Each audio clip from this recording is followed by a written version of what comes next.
Hello students, welcome back in evaluation पढ़ाई with Aarti. Last video में हम अपना कवर कर चुके हैं consumer equilibrium with cardinal utility approach. अब हम करेंगे consumer equilibrium with ordinal utility approach, या इसे हम बोलते हैं इंडिफरेंस कर्व अप्रोच। ठीक है स्टूडेंट्स, तो ये ऑर्डिनल यूटिलिटी अप्रोच या इंडिफरेंस कर्व अप्रोच समझने से पहले हमें कुछ टर्म्स कौन सी, जैसे कि budget set, budget line, shift in budget, ये दो तीन कंसेप्ट जो है ये हमें इन टर्म्स का मीनिंग अच्छे से समझना होगा। ठीक है स्टूडेंट्स, तो अब ये बजट सेट क्या है? ठीक है, बजट सेट का मीनिंग मैंने यहाँ लिखा हुआ है, बट इसको पढ़ने से पहले आप इसे हम बाद में पढ़ेंगे। ठीक है, हम एक बात समझते हैं। फॉर एग्जाम्पल, कोई पर्सन है राम लाल, उसकी मनी इनकम कितनी है 10, उसके पास 10 रुपीज़ है ना, क्योंकि मनी इनकम तो हमारी लिमिटेड ही होती है ना किसी की भी। ठीक है, अब वो अपने इस 10 रुपीज़ में क्या एप्पल भी खरीदना चाहता है, उसे एप्पल भी पसंद है और ऑरेंज भी पसंद है, राइट। और एप्पल का जो प्राइस है 1 रुपये है और ऑरेंज कितने का है 2 रुपीज़ का, राइट। तो अब वो क्या करेगा, अपने 10 रुपीज़ में यहाँ हम लिख लेते हैं एप्पल, यहाँ ऑरेंज। ठीक है, अब हम देखते हैं कि कौन कौन से कॉम्बिनेशन वो खरीद सकता है। तो वो 10 रुपीज़ में कौन कौन से कॉम्बिनेशंस खरीद सकता है वो देखेंगे। ठीक है, तो फर्स्ट 1 रुपये का एप्पल है, तो अगर वो कितने एप्पल ले सकते हैं, 10 रुपीज़ है उसके पास, तो 10 एप्पल, राइट। अगर 10 एप्पल लेगा तो ऑरेंज वो नहीं ले सकता, राइट। अगर ए कॉम्बिनेशन हो गया, अगर बी कॉम्बिनेशन में अगर वो एक ऑरेंज लेता है तो ऑरेंज 2 रुपीज़ का है, बाकी उसके पास बचे 8 रुपीज़, तो 8 वो एप्पल्स ले सकता है क्योंकि एप्पल है 1 रुपये का। ठीक है, सी कॉम्बिनेशन देखें, अगर वो 2 ऑरेंज लेता है तो 2 2 ज़ा 4, 6 बचे, 6 में 6 एप्पल ले सकते हैं।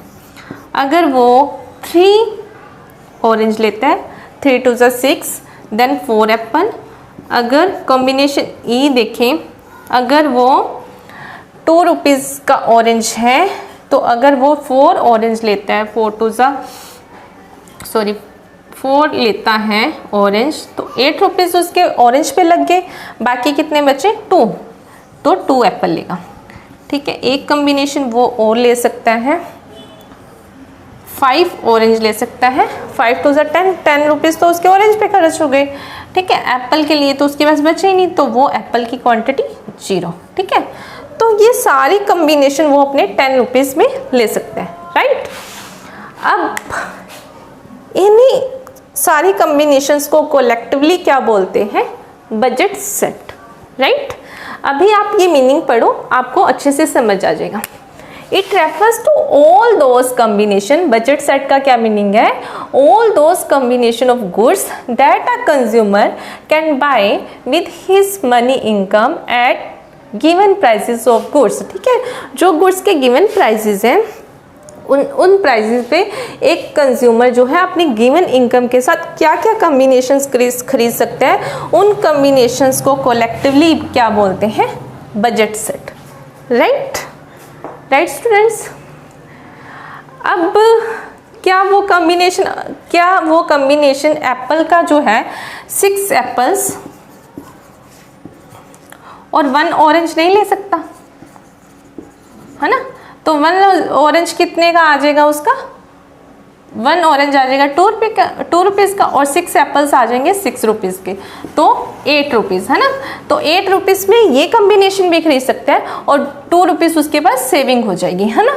तो ये नहीं है, मतलब इससे लेस भी कॉम्बिनेशंस इसमें कवर हो जाते हैं। बजट सेट में पूरा जितने भी कॉम्बिनेशंस आते हैं, ये कॉम्बिनेशंस तो ले ही सकता है, फुल इनकम उसकी स्पेंड हो जाएगी इन कॉम्बिनेशंस, लेकिन कम पैसे खर्च के ये कॉम्बिनेशंस भी ले सकते हैं, तो ये कॉम्बिनेशन भी हमारा बजट सेट के अंदर ही आते हैं, राइट स्टूडेंट्स। आई थिंक आपको ये समझ आ गया होगा बजट सेट। अब करते हैं बजट लाइन। बजट लाइन क्या है, इसका भी मैंने मीनिंग यहाँ पे लिखा हुआ है, इसको पढ़ने से पहले, इसको हम बाद में पढ़ेंगे, पहले आप एक चीज़ समझो। अब बजट लाइन क्या है, इसको समझने के लिए हम ये बनाते हैं ग्राफ। ओ एक्स पे हम दिखाते हैं गुड एक्स हम मान लेते हैं एप्पल, ठीक है, यहाँ पे एप्पल शो करेंगे और यहाँ पे ऑरेंज, राइट। तो एप्पल टू इक्वल डिस्टेंस लेना है 4, 6, 8 एंड 10 एंड ऑरेंज है हमारा 1, 2, 3, 4 एंड 5, राइट। ठीक है स्टूडेंट्स, अब देखते हैं क्या क्या कॉम्बिनेशन है। ये जो हमने ये शेड्यूल बनाया है इसी को हम ग्राफ में रिप्रेजेंट करते हैं, ठीक है। जब ऑरेंज कितने थे 0, तो एप्पल की कितनी क्वांटिटी ले रहा था कंज्यूमर रामलाल 10, राइट। यहाँ पे अगर ऑरेंज कितने होंगे 1, अगर ऑरेंज 1 ले रहा है तो एप्पल कितने थे उसके 8, यहाँ पे आ जाएगा, राइट। और orange 3 Apple, orange 3 and Apple, orange 2 लेंगे, ऑरेंज 2 एंड एप्पल 6, तो ये आ जाएगा हमारा यहाँ, राइट। एंड ऑरेंज 3 एप्पल 4 यहाँ, ऑरेंज 4 एप्पल 2 यहाँ एंड ऑरेंज 5 एप्पल 0 यहाँ, ठीक है स्टूडेंट्स। तो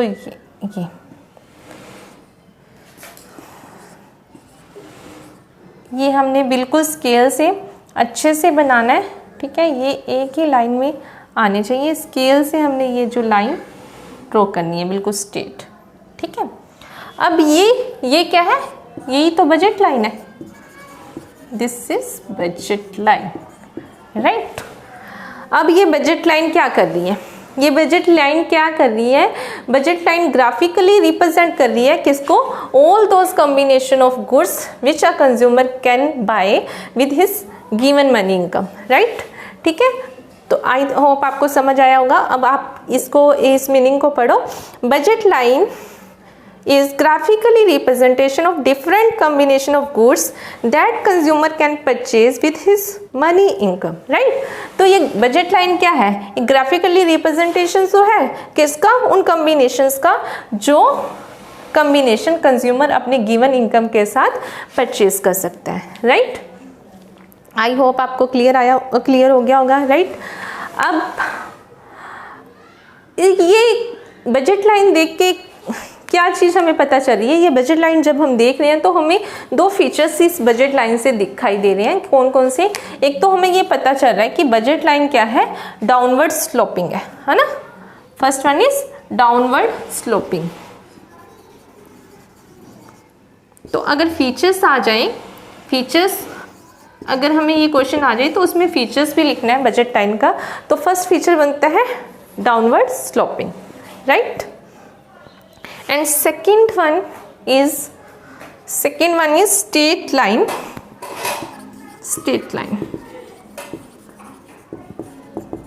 है ना। ये जो लाइन आ रही है बिल्कुल स्ट्रेट है। ये स्ट्रेट क्यों है, क्योंकि इसके पीछे क्या फीचर है, क्या प्रॉपर्टी हमें नज़र आ रही है। स्ट्रेट इसलिए है क्योंकि हम ये देख रहे हैं कि जैसे जैसे 1 ऑरेंज 0 से 1 ऑरेंज लिया, देन सेकेंड ऑरेंज, जैसे जैसे ऑरेंज की एक एक क्वांटिटी बढ़ाई है तो उतने ही एप्पल 2 उतने ही एप्पल हमें छोड़ने पड़े हैं, ठीक है। तो ये रेट कांस्टेंट है, इसी वजह से ये जो डाउनवर्ड स्लोपिंग है ये भी एक स्ट्रेट लाइन में है, राइट। और तीसरा फीचर्स हम ये लिख सकते हैं कि budget line can be shifted, budget line can be shifted, ठीक है। बजट लाइन शिफ्ट भी हो सकती है, ये कैसे, now shift in budget line, ये चीज़ हम समझेंगे कि बजट लाइन शिफ्ट भी हो सकती है। तो कैसे हो सकती है कि बजट लाइन हमारी दो तरीकों से शिफ्ट हो सकती है। कैसे? ये हमने बजट लाइन बनाई है ना, ये हमारी बजट लाइन बन रही है, ठीक है, ऐसी।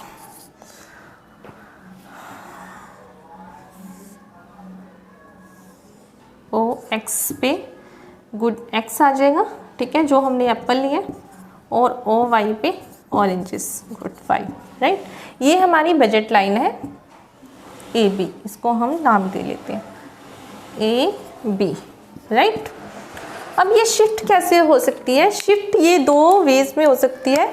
एक तो ये अपवर्ड शिफ्ट हो सकती है, ठीक है, ऐसे, और दूसरी ये डाउनवर्ड शिफ्ट हो सकती है, ऐसे, ठीक है। तो इसको हम बोलते हैं राइटवर्ड शिफ्टिंग, राइटवर्ड,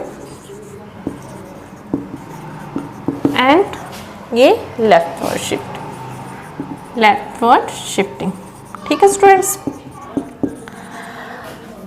अब ओरिजिनल बजट लाइन पहली वाली तो हमारी ये थी, अब ये शिफ्ट हो गई यहाँ से यहाँ। अब हमने इसके पीछे रीज़न देखना है कि क्या रीज़न हो सकता है कि जो हमारी बजट लाइन है ए बी से शिफ्ट होके ऊपर यहाँ राइटवर्ड शिफ्ट हो गई है। तो इट मीन्स जब बजट लाइन यहाँ थी, इट मीन्स कितने एप्पल ले रहा था कंज्यूमर? 10, और ऑरेंज कितने ले रहा था? 5। यहाँ पे शिफ्ट होने का मतलब है कि कंज्यूमर अब एप्पल कितने ले रहा है? 12, और ऑरेंज कितने ले रहा है? 6, राइट। तो अब वो उसके पास इनकम तो कितनी थी? 10 ही थी, है ना। और एप्पल का प्राइस कितना था? 1 था, और ऑरेंज कितने का था? 2 का था। तो अब ये कैसे हो गया कि वो अब एप्पल 12 ले रहा है और ऑरेंज 6 ले रहा है। 6 ऑरेंज लेने का मतलब कि उसके पास 6 ऑरेंज लेने का मतलब कि 6 × 2 12 रुपीज़ के ऑरेंज लिए एंड 12 रुपीज़ के एप्पल, मीन्स उसकी जो मनी इनकम है अब 24 है। तभी तो 24 है, तभी तो वो ज़्यादा और एप्पल और ज़्यादा ऑरेंजेस ले पाया ना। इट मीन्स जब कंज्यूमर की इनकम इंक्रीज हो जाती है तब जो हमारी जो बजट लाइन है वो ऊपर शिफ्ट हो जाती है। तो फर्स्ट रीज़न है increase in consumers income, right. Same इसी तरीके से ये भी है। अब डाउनवर्ड शिफ्ट हुई है, तो डाउनवर्ड शिफ्ट कब होगी? यहाँ पे वो ले रहा था 10 एप्पल और यहाँ पे ले रहा था 5 ऑरेंज। अब डाउनवर्ड शिफ्ट हुई है, लेफ्टवर्ड शिफ्ट हुई है। इट मीन्स अब ले रहा है 8 एप्पल एंड ले रहा है अब 4 ऑरेंजेस, ठीक है। तो ये क्यों हुआ? इसके पीछे रीज़न है decrease in income, right. First reason तो आ गया समझ। अब और कोई रीज़न भी हो सकता है, हमारे माइंड में आना चाहिए, है ना। और क्या रीज़न हो सकता है? और रीज़न ये हो सकता है कि decrease in the prices of goods, decrease in prices of goods, है ना। जब प्राइसेस गुड्स के प्राइसेस कम हो जाए तभी भी ये पॉसिबिलिटी है कि हमारा जो बजट लाइन है वो ऊपर शिफ्ट हो जाए, है ना। पहले एप्पल कितने का था? 1 रुपीज़ का। अब एप्पल हो गया सस्ते हो गए, एप्पल हो गए 50 पैसे के, और ऑरेंज हो गए 1 रुपीज़ का। तो जब कोई चीज़ सस्ती हो जाएगी तो हम उतने ही पैसे में ज़्यादा क्वांटिटी खरीद सकते हैं। अब जब ज़्यादा क्वांटिटी, दोनों गुड्स की ज़्यादा क्वांटिटी खरीदेंगे तो ये बजट लाइन ऊपर शिफ्ट होगी, राइट। तो decrease in prices of goods, vice versa, कि जब increase in prices of goods, increase in prices of goods, जब गुड्स के प्राइसेस इंक्रीज हो जाए तभी भी बजट लाइन जो है ऊपर से नीचे लेफ्टवर्ड शिफ्ट हो जाएगी, ठीक है स्टूडेंट्स। आई होप आपको ये सारा जो आज हमने किया है budget set, budget line and shift in budget, आपको अच्छे से समझ आया होगा। अब हम करते हैं rotation of budget. Now rotation of budget line, ठीक है, कि हमारी जो बजट लाइन है वो रोटेट होती है। वो कैसे होती है, क्या रीज़न है? ठीक है। तो पहले ही मैंने ये बना रखे हैं कि हमारे कितने 8 केसेस हैं जिसमें बजट लाइन रोटेट हो सकती है, ठीक है। मोस्टली 6 केसेस में ही होगी, इसमें तो कोई चेंज नहीं होगा, ठीक है। ये दो लास्ट के जो 2 केसेस हैं, ठीक है। तो फर्स्ट हमने अभी बजट लाइन बनाई थी, तो बजट लाइन कुछ इस शेप में बनती है ना, ठीक है। तो रोटेट होने का क्या मीनिंग है, अगर हमने 2 गुड्स लिए थे एप्पल और ऑरेंज, ठीक है। एप्पल कितने का लिया था, 1 रुपीज़ का। अगर एप्पल का प्राइस कम हो जाए, ठीक है, अब 1 रुपये का था पहले, अब 50 पैसे का हो जाए, तो क्या होगा, एप्पल की क्वांटिटी तो कंज्यूमर ज़्यादा खरीद लेगा, है ना। तो एप्पल की क्वांटिटी ज़्यादा खरीद सकता है, लेकिन ऑरेंज तो उतने ही खरीदे जाएंगे ना। तो हमारी जो बजट लाइन है वो कैसे रोटेट होगी, यहाँ से तो कोई चेंज नहीं आएगा, लेकिन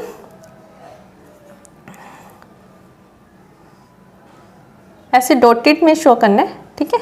तो इस तरीके से जो बजट लाइन वो रोटेट होगी, है ना। फर्स्ट केस तो ये बन गया। बट अगर एप्पल के प्राइसेस इंक्रीज हो जाते हैं, है ना, जैसे 1 रुपीज़ का था एप्पल, अब एप्पल 2 रुपीज़ का हो गया, तो अब एप्पल की जहाँ यहाँ पे 10 क्वांटिटी खरीदता था, अब कितनी कंज्यूमर अब कम खरीदेगा, ठीक है। तो ऑरेंज तो उतने ही खरीदेगा, लेकिन एप्पल की क्वांटिटी उसकी कम हो जाएगी, राइट। तो इस तरीके से रोटेट होगा। थर्ड केस है जब ऑरेंज का प्राइस कम हो जाए, है ना। अब ऑरेंज 2 रुपीज़ का था, अब ऑरेंज 1 रुपीज़ का हो जाए, तो अब ऑरेंज की क्वांटिटी ज़्यादा खरीदी जा सकती है ना। तो हमारी जो बजट लाइन है इस तरीके से रोटेट होगी, राइट। इसी तरीके के से अगर ऑरेंज का प्राइस इंक्रीज हो जाए, 2 से 3 हो जाए, तब अब ऑरेंज कम खरीदे जाएंगे, लेकिन एप्पल की क्वांटिटी नहीं रहेगी। तो ऐसे जो है बजट लाइन वो रोटेट होगी, ठीक है। ये थोड़ा सा मैं ऐसे ही बना रही हूँ, आप अच्छे से बनाना, ठीक है। फोर्थ केस है जब प्राइस ऑफ एप्पल इंक्रीज हो रहा है और प्राइस ऑफ ऑरेंज कम हो रहा है, ठीक है। अब एप्पल का प्राइस तो इंक्रीज हो रहा है, तो एप्पल की तो कम क्वांटिटी खरीदी जाएगी, लेकिन ऑरेंज का प्राइस लेस हो रहा है, तो इसकी क्वांटिटी ज़्यादा खरीदी जा सकती है। तो इसकी बजट लाइन ऐसे ऐसे रोटेट होगी, राइट। तो ये कई बार ऐसी सिचुएशन है कि जहाँ पे इंटरसेक्ट भी हो जाएंगे बजट लाइन, राइट।